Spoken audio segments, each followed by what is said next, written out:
Well, hello everybody. Gonna do a little video today. Got a little bit of an interesting thing going.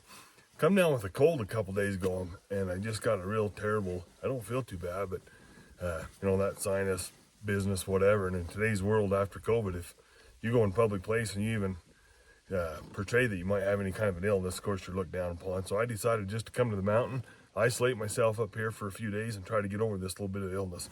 It's deer season right now. Got a deer tag, so decided to just come up and do some hunting. I'm by myself, my friends and family it's during the week right now, so they're all working and other obligations. But show you what guns I got with me today. Winchester Model 94 Trapper in 44. Hopefully you guys seen the video on this. I got this guy dialed in pretty dang good. Don't want to jinx myself, but got this thing shooting super good. We're shooting that Hornet XTB load out of the rifle. It's going about 1,600 feet. I just have affection for this little gun. I just like the heck out of it.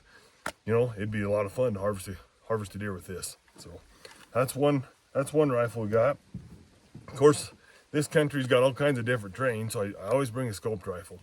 This rifle is the Seiko Fin Bear. Done quite a few videos on this. Got this guy shooting good too. This is a 180 grain bullet going about 3,000 feet. I have such an affection for this rifle. The backstory on this is this rifle is owned by an older gentleman that's no longer with us. And I don't know if I'm the only one that feels this way, but this rifle hasn't been in the woods hunting big game animals for probably 3 or 4 decades. He quit hunting a long time ago. This rifle has not been out. So when I got it, I've done some videos on it, did some load development, and this guy's shooting good. And for me, I'm showing honor to that previous generation. Get the gun out, got him in mind. Just great memories with him, and that's what the rifle's all about. If you guys remember, it's a Weaver. It's called a V8 scope.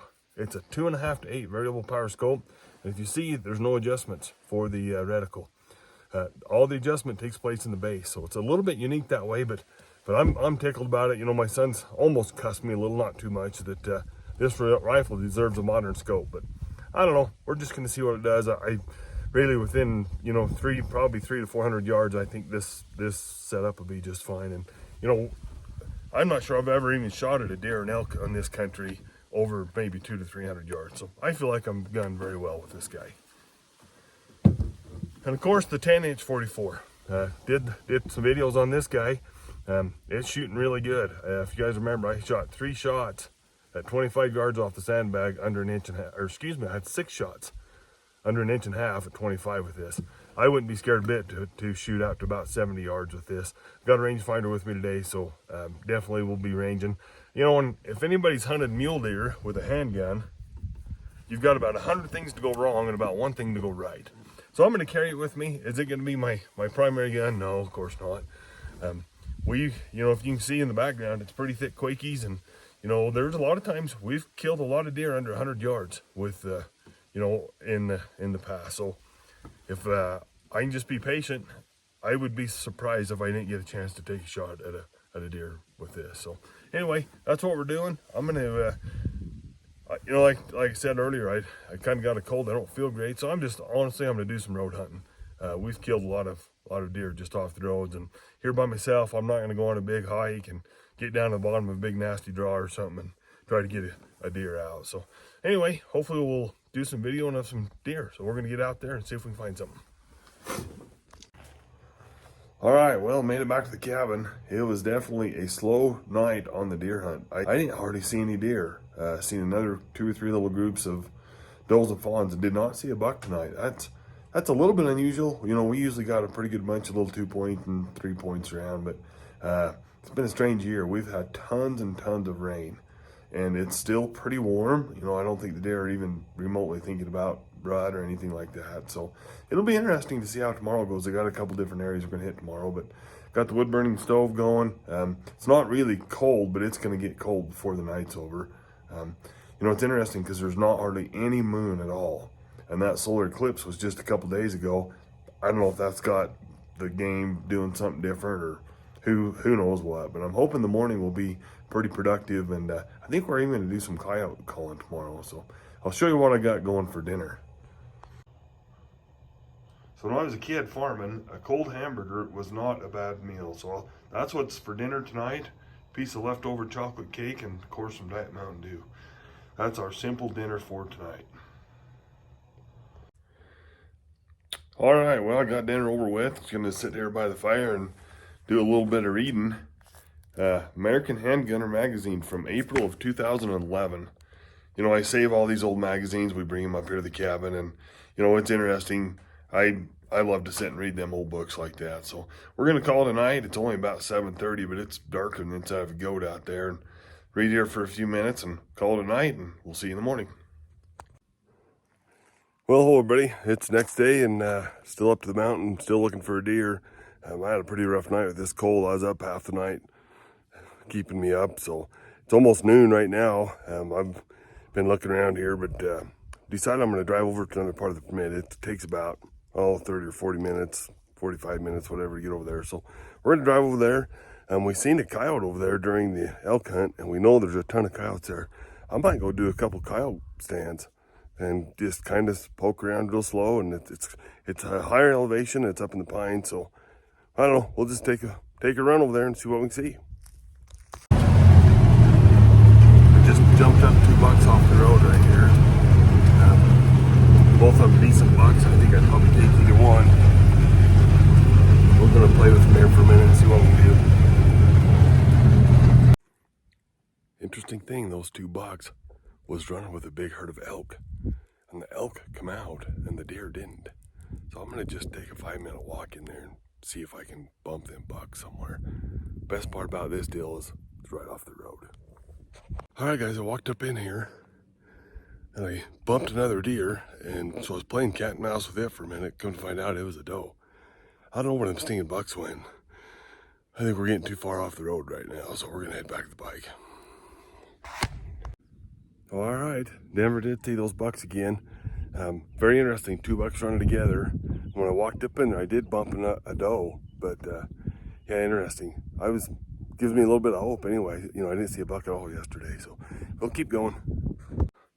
All right, guys, well, I just took a shot at a pretty nice buck. There was 5 bucks here together, and I just didn't have a great shot, and I shot, wasn't sure if I hit him, and then I followed him, took another shot. There again, he's still up. He didn't look like he was hit that bad, or hit at all, honestly. I went over there and I found blood.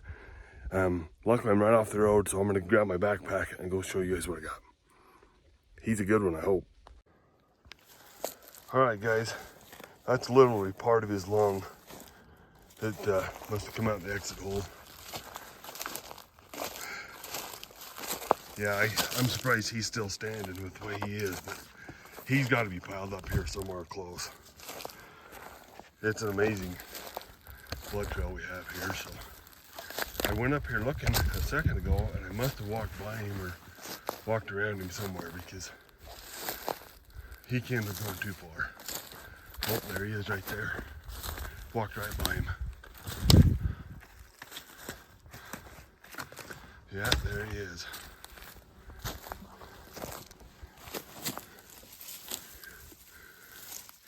Probably the biggest. Yeah, he didn't go far. I can't believe I didn't see him drop. Biggest buck I've ever shot in my life, I'm sure. Yeah, he's a dandy. All right, guys, well, I cannot believe I didn't see him drop, honestly. I was watching him when I shot. He must have dropped. You know what, actually, this is where I took the second shot, and that probably was what dropped him. And when I shot and come back from the recoil, he was gone. He was laying up in this bush. I wouldn't have been able to see him. So anyway, best buck of my life right there.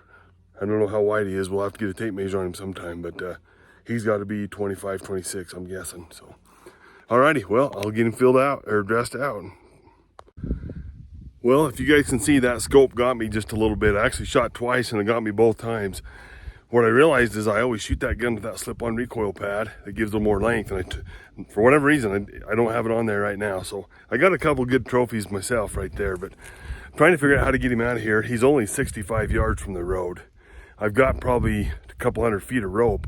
I'm gonna try to drag him to the bottom, and then we'll use the winch on the 4-wheeler to drag him out whole. I think that's what I'm gonna try to do. You waste a lot less meat that way than quarter and all that business. So I'm not gonna video field dressing him. You know, there's a lot of viewers that don't like that part of the hunting deal. So, you know, a lot of guys do that. I've just decided I'm not gonna do that today. So I'll get him field dressed out, then we'll get the camera when we start dragging him out. All right, well, we're gonna wrap this video up. So here's the buck. Put a tape measure on him. He's about 23 wide. I would have guessed him a little bigger than that, but they're always bigger standing on the hillside, right? Probably the biggest muley I've ever harvested, though. You know, I've been hunting for a long time, and definitely he's definitely a keeper, is what I think, you know. But a couple interesting things about it. I'm shooting that Seiko Fin Bear in the 33-38 Win Mag, shooting a 180 grain bullet going about 2,900 feet.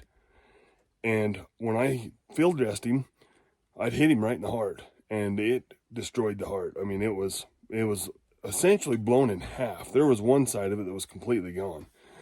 And this deer still walked about 50 or 60 feet. I would have not thought that. And another very strange thing is the entrance hole was, I mean, it was probably 2 or 3 inches in diameter, no exit. I never found the bullet. I think I found a little bit of bloodshot on the off side, but no exit hole. So that's very odd. And the only thing I can figure is, you know, when you guys seen the terrain, kind of, I don't know what they're called. I call them tamaracks, those real thick, green, brushy. And he was standing in that, and I could only see just the top of his back. So I aimed a little bit low, kind of crossing my fingers that them tamaracks wasn't going to deflect the bullet. Part of me wonders if it didn't disrupt the bullet and maybe went in sideways or something.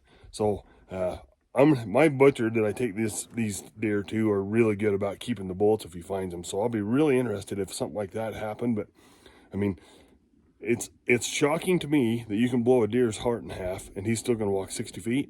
Amazing. But anyway, we're going to wrap it up. Thanks for watching, everybody. Please subscribe if you haven't. Have a good night.